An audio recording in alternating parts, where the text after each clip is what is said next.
The topic's so important because it should be part of any organisation's extended attack surface. Too many people aren't looking at it, and from a security point of view, it should become part of that secure environment that a security function creates to allow a business to operate without any fear of external human disruption.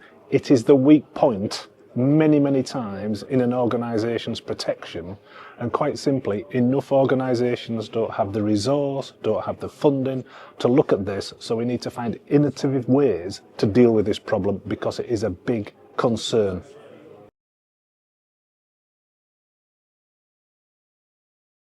The top three challenges, there's probably more than three, but the first thing is that organisations need to understand the risk they are facing, because your risk should then be able to drive your resource allocation, your priorities, your funding allocation, to give you the opportunity to deal with the problems at hand. And also, security needs to remember that it's not all about security. This is about protecting an organisation so it can deliver its business strategy. And we need to reverse engineer our security mindset and have business-focused language in everything. What is it the business wants, and what is good enough from a security perspective to allow the business to deliver their core objectives? The other big challenge is how you actually identify your providers. It is too big a problem to tackle everything. So we need to prioritise our providers with the resources available to us, and from a governance perspective, that's doing what is reasonable. So my advice would be to focus on your business critical providers, identify them. They're the providers that if they fail, you will fail. So that's where your focus needs to start with, and then gradually you can build up outwards and downwards, but you need to start somewhere.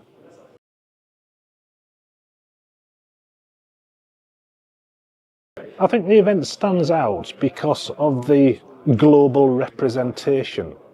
And what's come across to me is that everybody is so passionate about third-party risk management.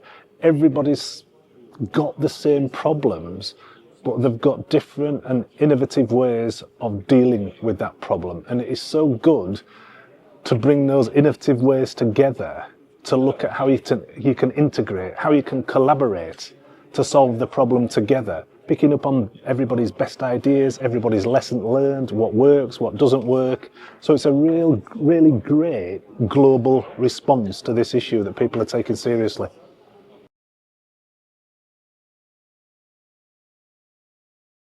The key value is the networking.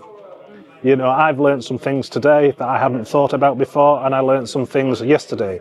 I hope I've been able to let my knowledge go and let people gain something from me, both the lessons I've learned, the mistakes I've made, and some good points.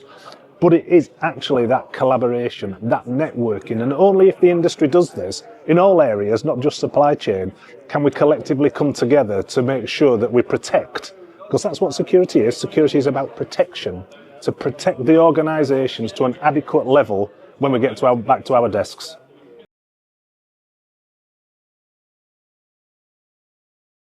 The key findings are that there is a common understanding within security of the fact that this is a big problem.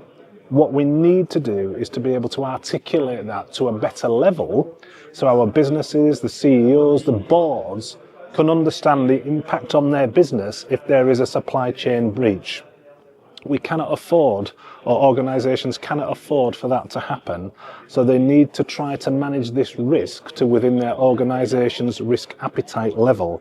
And I've seen here a consensus and a drive to make that happen for organisations, but now it's about getting buy-in from other areas of security to make that happen.